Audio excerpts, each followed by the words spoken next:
Welcome to the Dark Entry, where we delve into the eerie and fascinating world of folklore, fairy tales, and horror stories.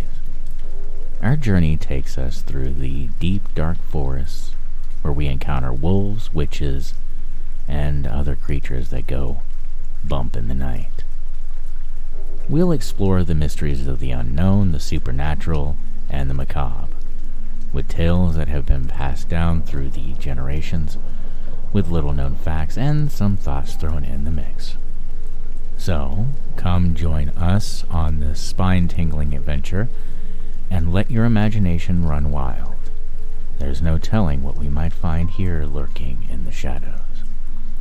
So, if you're brave enough to join us, hit the like and subscribe button, and don't forget to turn on the bell for the latest updates. Tonight we have another story plucked from the pages of Reddit that's sure to make you question everything you thought you knew about sleep paralysis.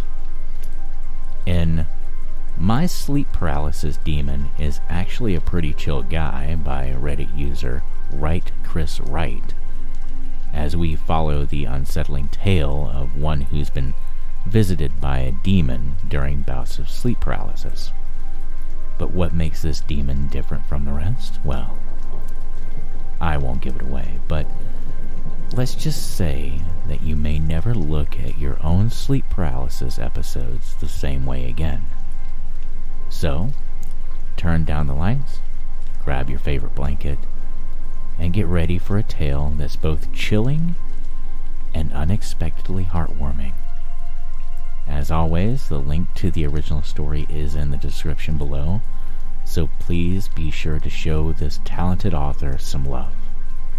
My Sleep Paralysis Demon is actually a pretty chill guy. My first memory of sleep paralysis happened when I was 10 years old. I remember because it was the night my parents took me to see Shrek 2 for getting good marks on my report card.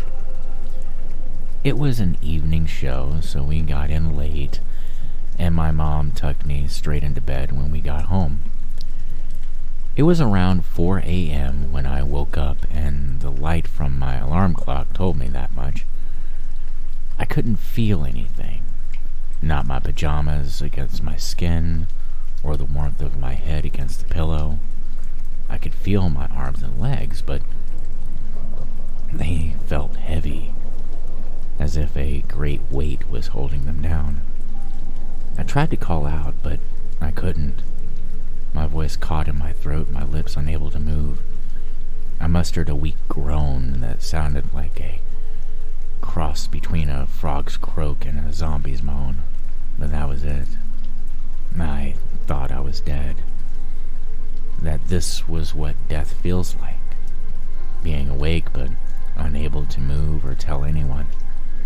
My mind wrestled with the idea of being placed in a coffin, unable to tell anyone I was still alive in here, unable to move or say anything as the lid closed and they put me in the ground, still alive.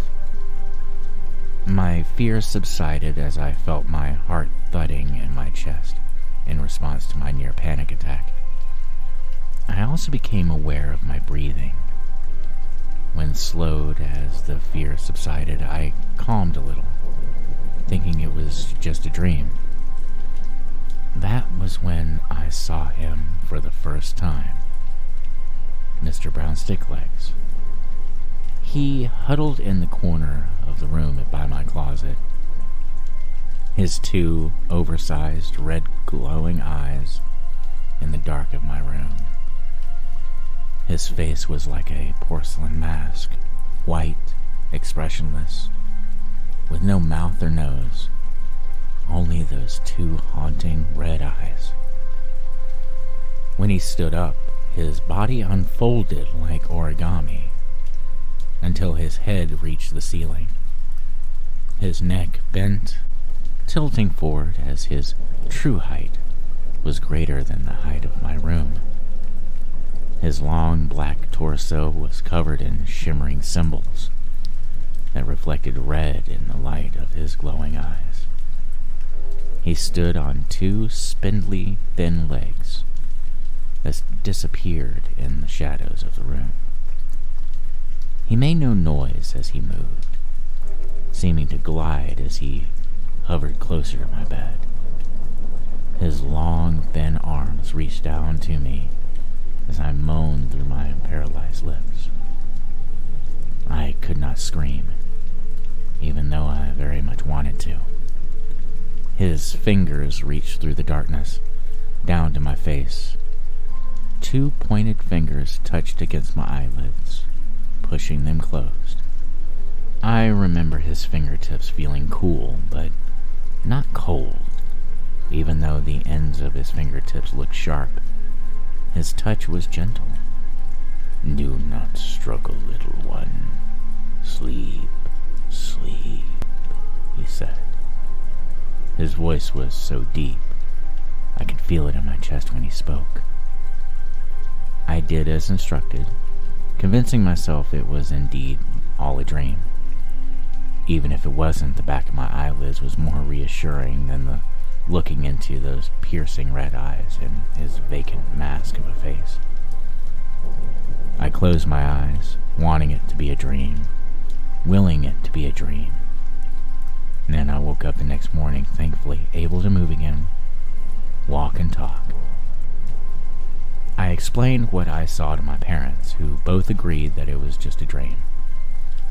My mom tried floating the idea that something from Shrek 2 scared me, but neither my dad or I bought it. For confirmation, Dad asked that I draw a picture of what I saw for them. As I was drawing, I ran out of black crayon and had to finish his legs with the next darkest color in my crayon box. "Hey there, Mr. Brown Sticklegs," my dad said as I handed him the drawing. "You leave my daughter alone, now you hear?" This is how my sleep paralysis demon ended up with the name Mr. Brown Sticklegs. Giving him a silly name helped take some of the edge off of going to bed the following night. My dad even did a sweep of the room, calling out for him. "Here, Mr. Brown Sticklegs," he said, whistling as if he were calling a dog. Made me giggle, and the whole episode felt more than scary. But once they tucked me in and turned off the light, I felt the dread creeping back in. Darkness hits harder when you expect to find something lurking in the shadows. I don't know how long I searched, but I eventually went to sleep. In the weeks following, I searched for Mr. Brown Sticklegs every night as I fell asleep. Even when I went to sleepovers, I would do a cursory check in case he tagged along to a friend's house. As time passed, my searches became less frequent. It was a couple of months later, the night before my first day of 5th grade, when I woke up to Mr. Brown Sticklegs straddling over my bed, his empty plate of a face inches from my own. A scream stuck in my throat, coming out sounding like a gush of air releasing from a pool flute. "Hush, child," he said. His voice was deep, echoless. I didn't know how he spoke without a mouth, but I heard him nonetheless. I saw that he held a piece of paper in his thin fingers. Crumpled on the edges and torn, he held it up to show me. On the page was a pink blob with blue dots for eyes, and a droll red smile and stick lines for legs and arms. It was lying on a blue rectangle. "I found the picture you drew of me, so I drew a picture of you," he said. "Do you like it?" I tried nodding, but I couldn't move. I tried answering, but all that came out was the same dry, croaking sound. "Will you draw another one for me? I so like the first one. You gave me pants. I look good in pants. Again, I was unable to respond or move to give him another answer. He must have been able to read my intent because he tucked the picture under my pillow before closing my eyes again. When I woke up in the morning, I bolted upright and tossed my pillow off the bed. My heart leapt into my throat when I found the picture. It wasn't a dream. He was real.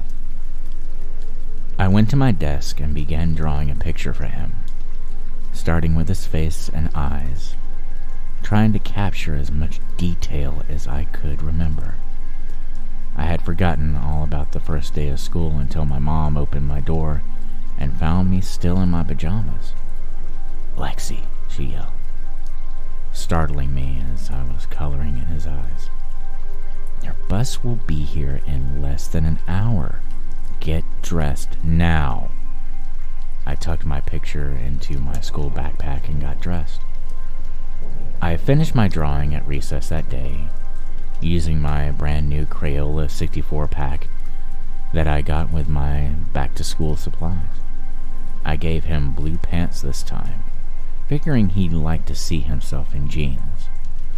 I wrote his name, Mr. Brown's Stick Legs, at the bottom of the picture and drew a smiley face next to it, hoping he'd like his nickname. I flipped the paper over to write him a message on the back. I wanted to ask him questions, but didn't want to anger him since he visited me when I was at my most vulnerable. I wrote out my letter on a separate piece of paper before copying it over to the back of my picture.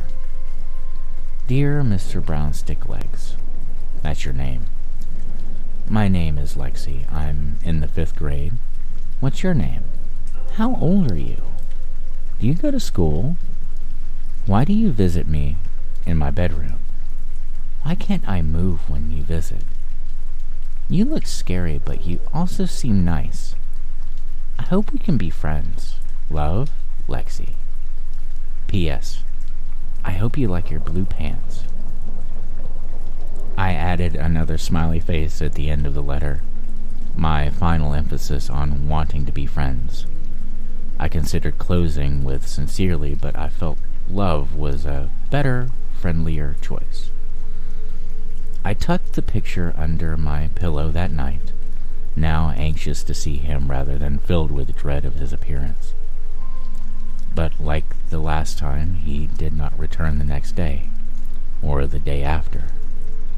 The days stretched into weeks, and every morning I found the picture tucked under my pillow from the night before. It wasn't until Thanksgiving break that I saw him again. My eyes opened as the morning sun poked through the blind of my bedroom. His body didn't look any different in the light. In fact, his black skin seemed darker, absorbing the sun's rays without giving anything back. His eyes seemed wider than before. If he had a mouth, I would have figured he was smiling. In his slender fingers was the picture I drew for him. "Hello, Lexi," he said. "Thank you for the picture. I do look good in blue pants." I wanted to smile, but sleep paralysis. He flipped the picture over to the side with my letter. "I will answer your questions the best I can. I do not have a name, not one you could never pronounce, but I am happy for you to call me Mr. Brown Sticklegs. As for my age, I exist outside of the construct of time, therefore I am ageless. I do not go to school, nor do I know what school is. Why do I visit you? I visit to feed on the energy of your soul." My breath quickened as a mute groan exited my teeth. I wanted to run, wanted to get away from him, but I was pinned down, unable to move. He sensed my uneasiness and tried to calm me by patting my forehead. Let me explain. Have you been to the ocean? It appears vast, almost limitless as you stare out into the blue water. No visible land on the other side. In my mind, I was standing on a beach. I felt the salty ocean breeze against my face as I looked over the massive body of water. The waves crashed at my feet. I felt the rush of water over them, followed by the trickle of sand and pebbles as the water drew back. Your soul is like an ocean, child. Vast, limitless, undefinable by words to your understanding. I take only a tiny sip, a single glass of water from a vast ocean. I am not one who would consume an entire ocean. Dark clouds formed over the water as I stared at the white-capped waves. The clouds unleashed a heavy downpour, turning the horizon gray as rain fell from the sky over the ocean. Just as rain falls over the ocean, your soul can replenish itself by more than I could ever consume. Not even in 1,000 of your years. Does that make you feel better? On the beach in my mind's vision, I nodded. In my bedroom, he nodded back at me. Good. As for your last question, why you cannot move, we are meeting at a point outside of your time, where your world and mine touch. Your physical body cannot move here, but if you persist, you can learn to speak to me with your mind, and I will answer your questions in exchange for your drawings. You can draw pictures of whatever you like. I want to know more of your world. In my mind, I nodded again. This knowledge is a gift so we can understand one another more. I am not one who would hurt you. He pressed his fingertips onto my eyelids again, closing them. In my mind's eye, I was still on the beach, but the sun was setting. No stars were visible through the rain. I drifted back to sleep to the sound of falling rain. The next morning, I asked my parents for a sketchbook and colored pencils. They tried to hold me off until Christmas, but since I spent most of my afternoons and weekends drawing pictures up in my room, Dad let me open one of my gifts a week early. A Strathmore sketchbook with 100 pages with a 50-pack of Crayola-colored pencils. I started by drawing the rest of my family, Mom, Dad, my little brother Tommy, our cat Libby, and even though he had died, our dog Pancakes. Next, I drew our house, then our car, and my school. I kept drawing anything I could think of, trees, birds, insects, until my sketchbook was full. I used my allowance to purchase more books so I could keep drawing. I honed my craft, redoing my earlier drawings in greater detail. My thoughts considered his words. I am not one who could consume an entire ocean. I wanted to ask him if there were those who could, but I wasn't sure if I wanted to know such things. Mr. Brown Sticklegs didn't return until my freshman year of high school. To him, it wasn't like any time had passed.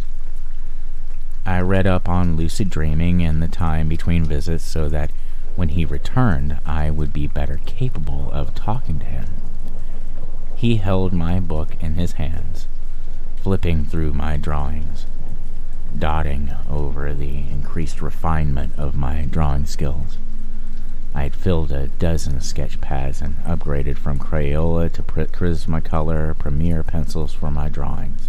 His biggest surprise was when, after he complimented my drawings, I spoke to him.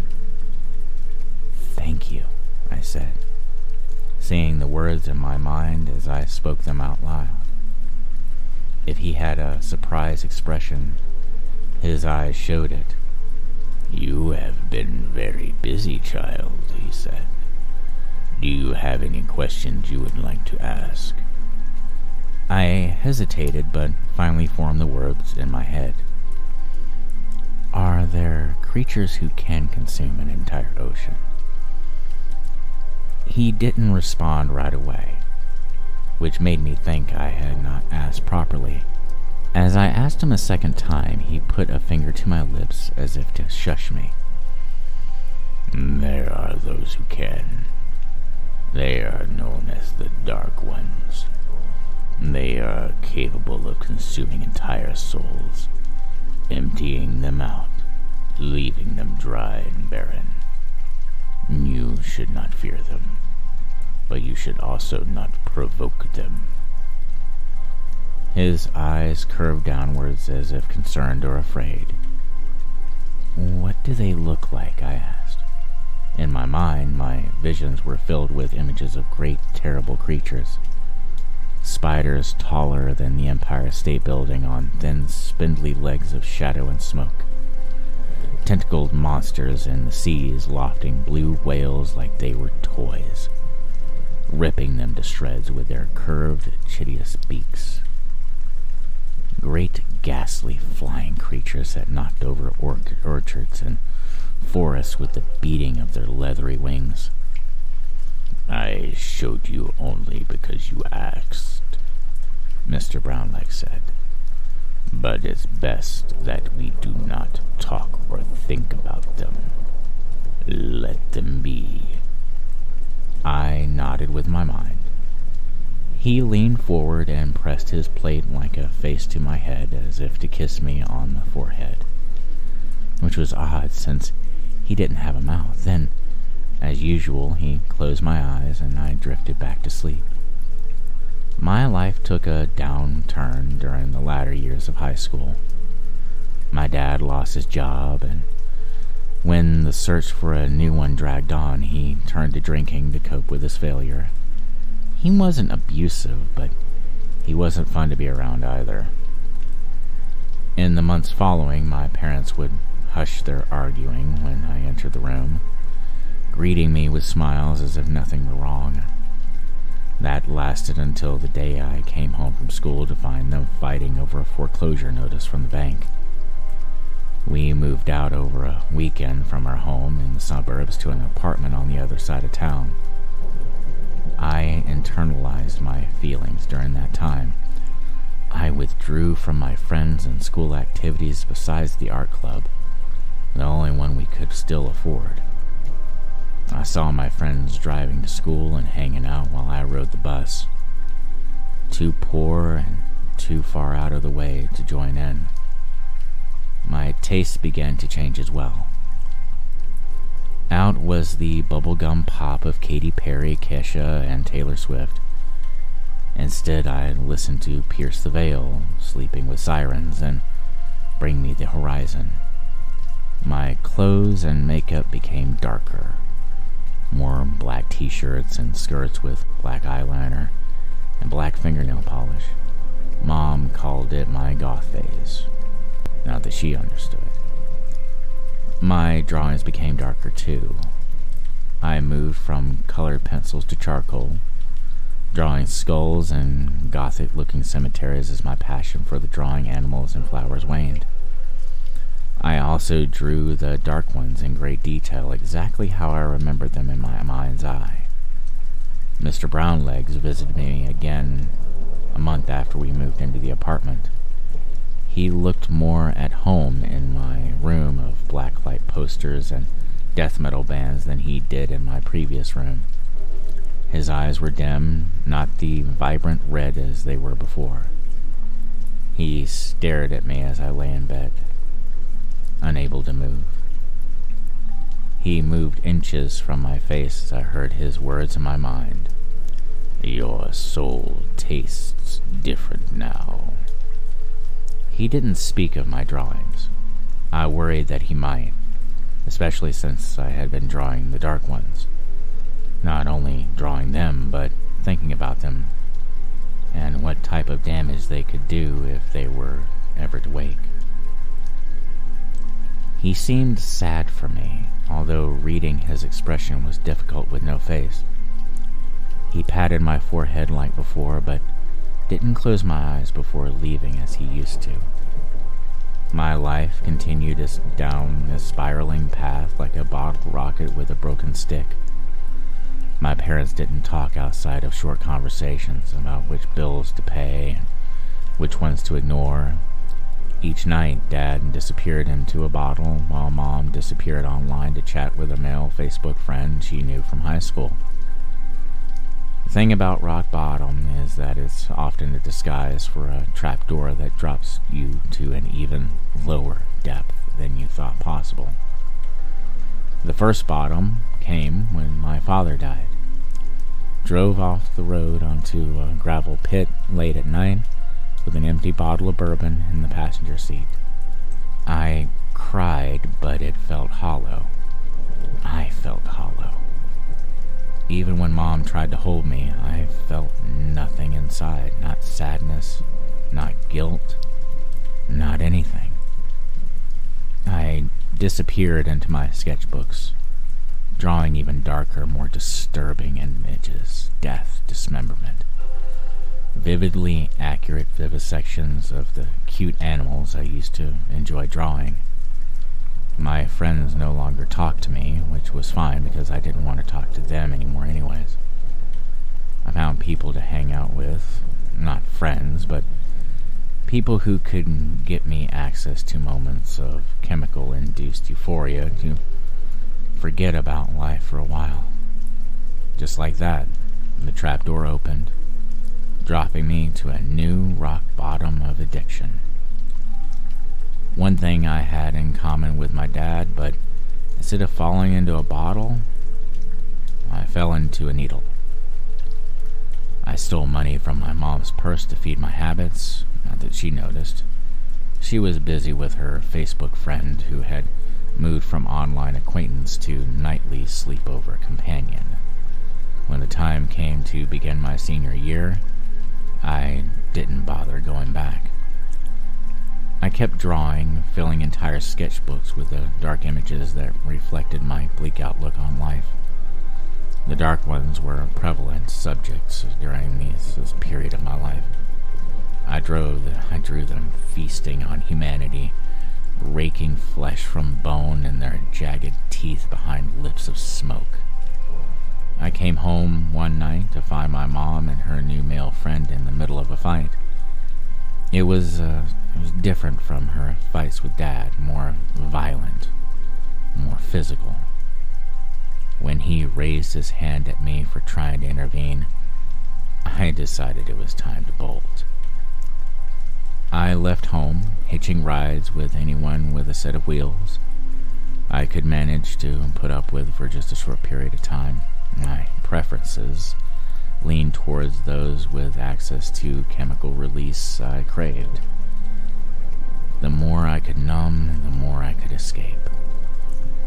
I found certain drug combinations had similar effects to sleep paralysis, where my mind's ability to control my body's action became severed.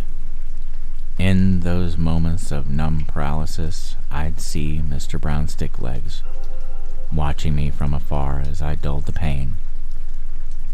I saw what I perceived as the dark ones too, but they weren't hiding in the shadows like Mr. Brown Stick Legs did. They were the shadows. I called out to them as well, for in those moments I wanted nothing more than to be hollowed out and empty. A void so dark no pain could ever penetrate it. When they didn't answer, I called out to Mr. Brown Stick Legs, but he would vanish every time. Perhaps it was all just a drug-fueled hallucination, who knows? Overdosing was never my intent. I was pushing too much, trying to find the edge of the void after feeling so low, so very low, searching for that something extra to filter out the background noise. I took it too far, giving myself a near lethal dose. At one moment, I was lying next to strangers on a stained mattress in an abandoned warehouse. Then came the initial rush of euphoric bliss, and then nothing. Whoever I was traveling with at the time dumped me on the curb in front of the ER, making me someone else's problem. This was my rock bottom moment, although at the time it felt more like a free fall. I spent 3 weeks in a coma. I was aware of my surroundings and could hear the doctors and nurses as they checked my vitals and tended to my cleanliness and upkeep, but I couldn't move or speak. At the end of my 3rd week in the ICU on an incubator, I looked up to find Mr. Brown's stick legs hovering over me, his round red eyes peering through the darkness. "What have you done to yourself, child?" His voice spoke inside my head. In my mind, I was beside him, standing in the middle of a vast salt flat desert. The ground was cracked and dry in a hexagonal pattern that stretched in all directions. This is your soul now. There's nothing left to drink." I heard my beep of my heart rate monitor back in my hospital room speed up as fear entered my mind. I called out to the Dark Ones, I said. I asked for them to come. They emptied me out, emptied my soul. "No, child, you did this. You have not replenished. You have only consumed, and now nothing remains." I dropped to my knees in the middle of the salt as I felt a rumbling deep inside the hollow pit of my stomach. I leaned forward onto my arms, but they were no longer my arms. They were pitch black and empty. I could feel them, but when I looked at them, they were empty voids of smoke and shadow. I stood up on my legs, but they were no longer my legs. The darkness swirled up my torso and down my arms. The emptiness inside me consumed my entire body until only my head remained. What's happening to me? I heard a snap as my arms and legs split, forming 8 black, spindly, thin legs. I collapsed onto them, unable to support myself. Mr. Brown's stick legs glided down in front of my face, his eyes inches from my own. "As I told you, child, only the Dark Ones have the ability to consume an entire ocean of a soul. That is your fate. That is what you will become." Back in the room, my heart rate monitor crashed to a flat line. I felt the cold darkness swirl up my neck to my head as the void consumed me. I was aware of the nurses and doctors huddled around my body, prepping the crash cart, but all I felt was the cold consuming what was left of me. "Help me," I uttered. "Please." My physical body jolted from the electrical paddles, but I felt nothing, only the cold darkness. A needle injected into my IV line as they recharged for another burst of electricity. Still, I felt nothing. Only cold, only darkness, only the vast emptiness of the void. Mr. Brown's stick legs tilted his head as he stared through his unblinking red eyes.